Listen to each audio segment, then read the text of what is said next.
আসসালামু আলাইকুম। আজ 8ই ফেব্রুয়ারি 2026, রোজ রবিবার। আজ জাপান হিরোশিমা সহ সারা জাপানে এরকম তুষার পড়তেছে, তুষার ঝড়। দেখেন, পুরা পাহাড়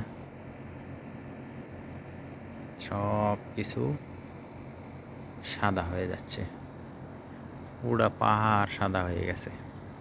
তুষার বৃষ্টি হইতেছে, কিছুক্ষণের মধ্যে আশা করা যায় ইনশাআল্লাহ সব জায়গা জমে যাবে তুষারে।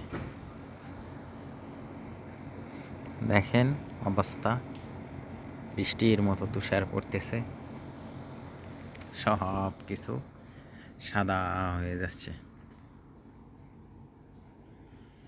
-10 ডিগ্রি তাপমাত্রা চলতেছে এখন, তুষার গলতেছে না, প্রচুর তুষার পড়তেছে।